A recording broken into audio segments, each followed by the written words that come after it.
들을수록 공부가 되는 본격 시사 클래스 뉴스 공감 오창익입니다.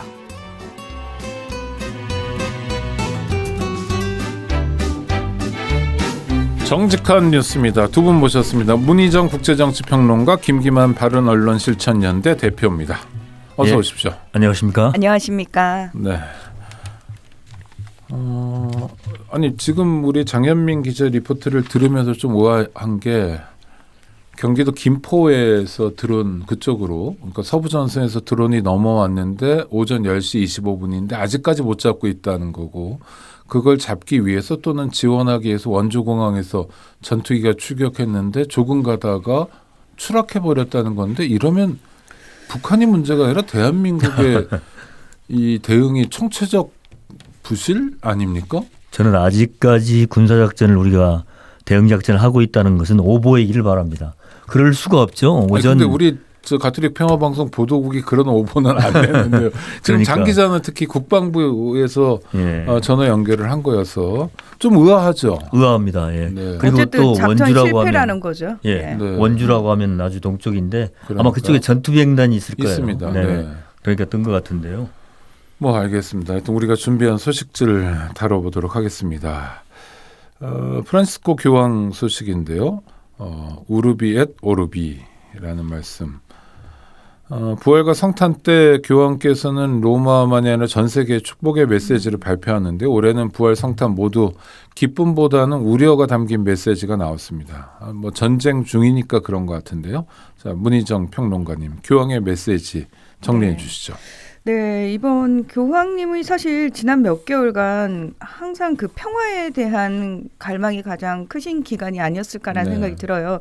이번에도 우크라이나 전쟁, 또 그로 인한 아프가니스탄과 아프리카 국가들의 기근, 또 지난 3개월 넘게 계속되고 있는 이란의 반정부 시위에 대해선 화해를 촉구하는 그런 메시지를 내셨습니다. 그리고 또 분쟁과 다양한 위기를 겪고 있는 국가들로 아프가니스탄과 예멘, 시리아, 미얀마, 이스라엘, 팔레스타인, 레바논, 하이티 등을 구체적으로 언급을 했습니다. 그러면서 지금 그 우크라이나 전쟁을 겪고 있는 형제 자매들이 어둠 속에서, 추위 속에서 집을 잃고 고향을 떠나 있다, 이러면서 현재 세계 정세가 제3차 세계대전에 라고 할 수 있다라고 얘기를 했습니다. 그리고 심각한 평화의 기근을 경험하고 있다라고 표현을 하셨습니다. 그러면서 이 교황님께서 굉장히 좀 의미심장한 말씀을 하셨는데요. 네.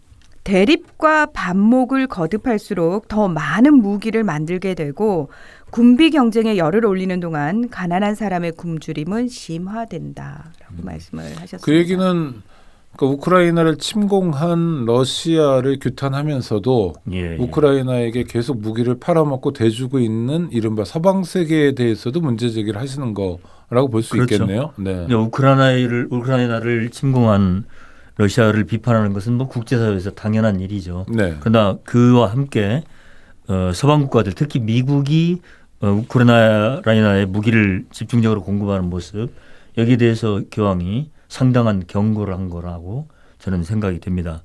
또 아울러서 지금 서방 각국들뿐만 아니라 동구권의 나라들도 덩달아서 지금 무기 증강에 굉장히 애를 쓰고 있지 않습니까? 예를 들어서 폴란드를 보십시오.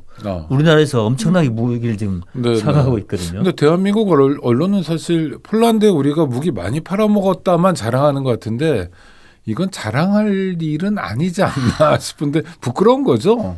그렇죠. 뭐 자랑할 일은 아니죠. 근데 우리 언론이 전쟁을 다루는 방식이 항상 그런 것 같아요. 그러니까 다른 나라의 분쟁이나 전쟁을 다루는 시선 자체가, 시각 자체가 이렇게 인권적인 측면이라든지 굉장히 좀 어떤 의미에서는 그 안에 있는 사람이 늘 빠져 있는 느낌이라고 해야 되나? 그래서 사실은 그 언론의 시각 자체가 조금 문제가 있지 않나라는 생각을. 자칫 잘못하면 뭐 탱크도 팔아먹고 뭐 자주포도 팔아먹고 이러는데, 대한민국은 남이 어떻게 되든 그러니까요. 그걸로 죽든 말든 돈만 벌면 그만이다라고 여기는 건 아닌지 성찰할 필요도 있는 것 같아요. 네, 국제의 시각이 너무 지나치다는 생각이 듭니다. 그리고 저는 아까 문 평론가께서도 말씀하셨지만 이 프란시스코 교황님의 말씀이 국제 정세에 굉장히 그 식견이 굉장히 탁월하다, 정확하다, 이런 걸 가끔 느낍니다. 그러니까 뭐 무조건 국제 평화, 세계 평화만 말씀하시는 게 아니고 무엇이 잘못되었다. 우크라이나 전쟁 같으면 그 전쟁의 도발 원인이 어디에 있었다. 이런 그 국제 정세에 대한 진단이 상당히 정확하시다는 것을 가끔 느낍니다. 그러니까 교황은 늘 평화에 대해서 말하자면 공연물이 아니다. 네. 그렇죠. 아주 구체적으로 이쪽의 문제 저쪽의 문제를 함께 짚고 있다. 경청해야 될 것 같고요. 겨울 내내 전쟁이 진행된다면 정말 끔찍한 결과로 이어질 텐데 지금이라도 양쪽 지도자가 성찰했으면 좋겠습니다. 대통령 특별사면이 곧 진행될 것 같네요. 한국일보 사설 보겠습니다. 분란만 만든 MB 김경수 사면, 서울신문. 연말 특사 논란 적고 국민통합 출발점 삼기를 한겨레에도 보겠습니다. 원칙도 기준도 없는 MB 사면, 국민 갈등 조장한다. 자, 오늘 아침 신문들인데요. 김기만 대표님 어떻게 보십니까? 예, 완전히 뭐 갈라져 있죠. 그러니까 한국일보와 한겨레 신문의 논조는 이 사면이 온당치 않다. 네. 정당하지 않다. 그리고 심하게 차별하는 사면이다. 여야를 차별하는 그런 사면이다. 그리고 또 이런 사면을 통해서 사면의 원래 뜻이 애미니스트라는 뜻이 죄를 면해 주는 것이지 않습니까? 네네. 그러면 그런 걸 통해서 가져올 효과는 국민의 통합이거든요. 네. 그런데 전혀 그런 국민 통합이 도움이 되지 않는 사면이다. 제거하라. 뭐 저 야당의 지금 이재명 대표도 사면을 처리하라고 공식적으로 요청했는데요.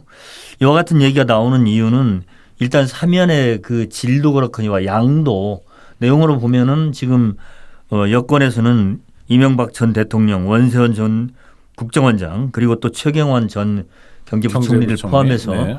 거물들 한 9명을 이렇게 사면한다는 그런 뉴스가 나와 있거든요. 일부 신문에서는 그 사면에 그 형기를 전부 합치면 자녀 형기를 합치면 50년 이상이 된다. 근데 MB가 네네네. 일단 길게 17년이, 남았으니까 14년이 네. 남아 있고요. 그런데 야당에서는 뭐 김경수 전 도지사가 5개월 남은 걸 비롯해서 다 합쳐도 5년이 10배 차이다. 네. 50년대 오면. 네. 근데 네. 이렇게 여야를 너무 그 구별해서 차별해서 사면을 한다는 것은 대통령의 사면권을 넘치는 것이다. 대통령이 물론 사면권이야 대통령의 고유 권한이죠. 그러나 삼권 분립의 어떤 원칙도 있고 사면의 어떤 원칙도 있기 때문에 국민들한테는 큰 갈등을 불러일으키는 그런 사면이다. 이런 것이 아마 한국일보와 한겨레의 논조인 것 같고 네. 서울신문은 뭐 일단 사면했으니까 화합의 기치를 한번 펴보자 이런 뜻인 것 같습니다. 네. 특이한 것은 조중동이 다루지 않고 있어요. 왜 그렇죠? 할 말이 없는 거죠. 여기에 어떤 말을 보태주고 싶지 않은 거죠. 그냥 해봐야 손해인 네, 거고 신문은 국민 금이다. 다수가 MB 사면을 반대하는 상황에서 자 하여튼 사면이라는 건 네. 상처를 어루만지는 어떤 통치 행위잖아요. 그래서 헌법에도 보장되어 있는 건데 문희정 평론가는 이번 네. 사면 어떻게 보십니까? 저는 그 한국일보 사설에서 그 부분이 되게 눈에 들어왔어요. 네. 정말 중요한 것은 수감 후에 사면을 반복하는 것보다 애초에 정치 보복성 수사를 하지 않는 것이다라고 얘기를 하면서 지금도 이재명 대표를 비롯해서 전 정부 인사를 겨냥한 수사와 감사가 동시다발적으로 이루어지고 있다. 이를 방치하면서 사면권을 행사하는 것만으로 국민 통합도 정치 보복 없는 나라도 이룰 수 없다라고 얘기를 하고 있어요. 그러니까 저도 사실 이 부분에 정말 이야기를 하고 싶거든요. 네. 이번 정권 들어서 이렇게 많이 야당을 향한 수사가 활기찼던 적이 있을까 싶을 정도로 말끝마다 전 정부 탓을 하는 정부가 있었을까 싶을 정도로 문재인 정부도 적폐청산이라고 네. 그래서 많이 하지 않았나요? 적폐청산이라고 얘기를 했지. 네. 그게 전 정부를 겨냥한 건 아니었죠. 근데 적폐라는 예. 게 전 정부에서 쌓아 올린 적폐를 청산하자는 거니까 네. 어떻게 다를까요? 아니 제가 이제 청취자 입장에서 반론을 제기하는 겁니다. 네. 죄송합니다. 저는 그래서 네. 그 부분에 대해서 저는 사실 그 부분에 대해서 고민을 해본 적이 없었어요. 네. 왜냐하면은 국민들이 계속해서 반복되는 어떤 정치권의 부정부패와 관련해서 또는 그 어떤 국가 조직에 관련해서 문제 제기를 했는데 그 부분이 되지 않았던 것을 문재인 정부 때 적폐청산이란 이름으로 사실은 국민들의 목소리에 귀를 네. 기울인다라고 저는 받아들였거든요. 국민이 요구하는 원하는 수사를 한 거고 그렇죠. 윤석열 정권은 다르지 않다. 적폐라기보다는 이미 네. 뚜렷한 범죄였죠. 예를 들어서 이명박 전 대통령 같으면은 다스가 내 거 아니다. 예, 소송을 통해서 미국 로펌에 줘야 할 82억의 돈을 삼성에 대납을 시켰죠. 시켰거든요. 네. 그다음에 원세훈 전 국정원장만 해도 뭐 이런저런 범죄가 다 어우러져 가지고 14년 형을 받았거든요. 이것은 적폐라기보다는 이미 그 범죄로서 굳어진 사실이었죠. 그러니까 네. 범죄 네. 혐의가 확실하게 확인된 것들 중심으로 사실 갖고 그러니까 예. 모든 정권이 이 정치 보복을 한다 이렇게 보면 안 된다 그런 말씀을 두 분이 그렇습니다. 해주시는 네. 거네요. 그럼요. 그래서 사실은 언론에서도 지금 지적하신 부분이 핵심인 것 같아요. 네. 같은 레벨에 놓고 얘기를 해버리잖아요. 그렇게 되면은 뭐지? 모든 정부가 다 그렇게 보복하는 건가 보다라고 국민들은 그 프레임 큰 틀만 받아들이게 되거든요. 사실은 그 안의 내용들은 받아들이지 않습니다. 이번 사면과 관련해서도 이명박 전 대통령 같은 경우에는 죄질 자체가 굉장히 국민들 입장에서 납득할 수 없는 죄질이었어요. 근데 그것과 김경수 전 지사를 그냥 사면으로 하나를 딱 묶어버리니까 마치 그냥 둘 다 이놈도 나쁜 놈 저놈도 나쁜 놈라는 식의 어떤 네네. 정치인 혐오를 불러일으키고 그 큰 틀만 저는 사람들한테 다가온다는 거예요. 언론에서는 그거를 동일선상에 나서 이렇게 묶어가지고 이놈 나쁜 놈 저놈 나쁜 놈 늘 정권이 그랬어 이런 차원이 아니라 구체적으로 뭐가 다른지에 대해서도 저는 조금 구분을 해서 보도를 해줬으면 하는 바람이 너무 옥석을 간절합니다. 가려야 된다. 우리가 네. 하나 기억해야 할 사실은 이명박 대통령 다음 정권은 문재인 대통령이 아니었고 박근혜 대통령 정권이었습니다. 맞아요. 네, 그걸 잊지 않아야 됩니다. 알겠습니다. 예산안이 이제 늦게 통과됐는데 그 와중에 깜깜이 심사를 해가지고 지역구 예산을 잘 챙긴 분들이 있다고 하는데요. 지역 실세들입니다. 한국일보가 관련한 보도를 했나요? 깜깜이 심사하면서 지역구 먼저 챙긴 여야 실세들. 문평론가님. 네, 이게 왜 깜깜이 심사가 가능했냐면은 네. 예산안 심사가 법정 처리 시한이 12월 2일까지였는데 3주를 네. 넘긴 상황이었잖아요. 그래서 이 예산결산특별위원회 역할을 비공식 원내대표 협의체가 하거든요. 원내대표와 이제 정책위 의장이 포함된 네. 거기서 이제 말 그대로 비공개로 처리를 하다 보니까 국민들은 그 전에 예산안과 관련해서 여당과 야당이 팽팽하게 맞서던 부분들 있죠. 언론에 주로 보도됐던. 그렇죠. 뭐 예. 초부자 감세를 어떻게 할 거니. 그렇죠. 네. 그런 거에 혼을 쏙 빼앗겨 있는 동안 그게 그래요? 과연 네. 어떻게 됐을까 이거에 관심이 집중돼 있는 동안 정작 그 밀실 안에서는 소위 여당과 야당의 정치인들이 힘 있는 정치인들이 자기 지역구 예산 챙기기를 급급을 했다. 근데 그건 워낙 반복적으로 일어난 부분이어서 이번에도 그런 일이 벌어졌다라고 이야기를 하고 있는 거죠. 구체적으로는 뭐 어떻게 가져갔는지 하는 게 궁금하고요. 또 하나는 김기만 대표님. 예. 원래 지역구 의원들은 지역 주민들을 위해서 일하는 거고 그걸 비난하는 건 어느 지역의 국회의원이 원내에서 중요한 역할을 하면 그 지역으로서는 뭐 괜찮은 거 아닌가요? 장사 잘한 거 아닌가요?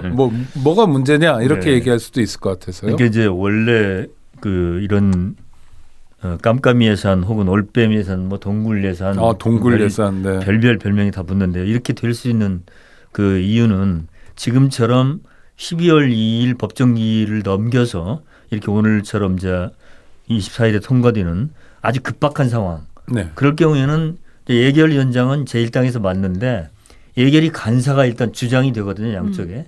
그다음에 예결 소위가 또 구성이 됩니다. 그럼 소위위원장. 거기까지는 문제 없어 보이는데요. 거기까지는 문제가 네. 없는데 이 사람들이 이제 쪽지를 받습니다. 쪽지. 그러니까 이른바 당에 무시할 수 없는 그런 중진 혹은 윤핵관이랄지 네. 또 더불어민주당 같으면 당직자랄지 이번에도 보면은 지금 뭐 정진석 비대위원장이 자기 관련 그런 선거구인 세종시 혹은 또 공주 이런 쪽에 네. 그런 예산을 좀 확보를 했고 정우택 국회 부의장, 성일종 정책위원회 의장, 뭐 윤핵관에서는 권성동 장재원 의원 이런 분들이 이제 뭐 여러 가지 명목으로 그런 쪽지 예산을 받았고요. 민주당에서도 그 박정 예결위 간사랄지 네. 또 위성군 원내 수석부대표 또 윤관섭 산업통상 또 벤처기업 위원장 이런 분들이 이제 쪽지 예산을 받았는데 결국은 이제 예산 통과가 거의 막바지에 이른 긴박한 시간에 빨리 통과는 시켜야 되겠고 그러니까 양쪽이 서로 주고받기를 하는 겁니다. 그래 이거 하나 저쪽이 띄워주면 뭐 3개 가져들면 우리도 3개 넣고 가져들어오고 이런 식으로 그렇게 해서 근데 문제는 이게 전혀 소위의 속기록이 남지 않기 때문에 책임도 지지 않고 책임도 지지 않습니다. 또 하나는 예산이 적정한지도 살펴보기 어려운 거예요. 전혀 그 판단할 근거가 없습니다. 이건 정말 문제입니다. 네. 이걸 보면서 전 그 생각했어요. 중국이 1대1로라고 해가지고 이제 소위 가난한 나라들 최빈국에 본인들이 차관을 제공해 가면서 사회 인프라 기반 시설을 지어주는 그런 프로젝트를 전 세계를 상대로 하고 있잖아요. 자, 그러면은 우리가 흔히 생각할 때는 중국이라는 돈 있는 나라를 끌어와가지고 우리나라에 공항도 짓고 고속도로도 짓고 항만도 짓고 그러면 그 정부가 상당히 뭔가 일을 잘하는 것처럼 느껴지잖아요. 그렇죠. 네. 문제는 뭐냐면 그 기반 시설들을 이용할 수 있는 그게 지어지는 것이 문제가 아니고 지은 다음에 그걸 활발하게 이용할 수 있는 경제 산업 구조가 되느냐를 따져봐야 되거든요. 그러니까 소위 말해서 타당성 조사를 미리 하고 그런 걸 들어갔어야 되는데 지금 중국이 벌이고 있는 1대1로 프로젝트 중에 그런 타당성 조사가 제대로 된 케이스가 거의 없어요. 그러다 보니까 지원은 났는데 빚은 잔뜩 얻어서 지원은 났는데 사용이 안 돼서 결국은 운영권을 중국에 넘기는 이런 상황이 벌어진단 말이죠. 그러니까 우리나라에 지역구 예산 따오면 좋은 거 아닙니까? 근데 중요한 건 그 지역구 예산 따와가지고 지어놓은 그 인프라를 제대로 활용할 수 있는지에 대한 타당성 조사가 들어갔냐는 거죠. 하여튼 중요한 건 예산 투입되는 건 꼼꼼히 살펴야 돼요. 네. 그래서 그럼요. 이게 필요한 예산이고 왜냐하면 남의 돈이 아니라 그래서 우리가 세금을 혈세라고 그러잖아요. 그야말로 피 같은 돈이기 때문에 여야 실제 모두 비판받아 마땅한 대목입니다. 그 문평론가가 말씀하신 것처럼 실제 이번에 그 얹혀진 그런 쪽지 예산 중에는 타당성 조사 이 예산이 의외로 많습니다. 그리고 이런 예산은 뭐가 또 문제냐면은 그 실제 유권자들은 지역구에서 실력 있는 중진, 당직자 이런 사람들을 원할 수밖에 없어요. 네. 예, 왜냐하면 이게 그 어떤 악의 되풀이거든요. 그래도 중진이 나. 이런 그 어떤 인식을 줌으로써 어떤 새로운 실력 있는 신인의 그런 등장도 막게 되고 악순환이 되는 거죠. 이건 맞아요. 빨리 없어져야 됩니다. 악순환이고요. 악순환은 막아야 되는 것 같습니다. 예산은 함부로 쓰면 안 된다라는 원칙을 확인하면서 오늘 두 분 김기만 바른언론실천연대 대표 그리고 문희정 국제정치평론가 두 분 고생하셨습니다. 감사합니다. 고맙습니다. 감사합니다.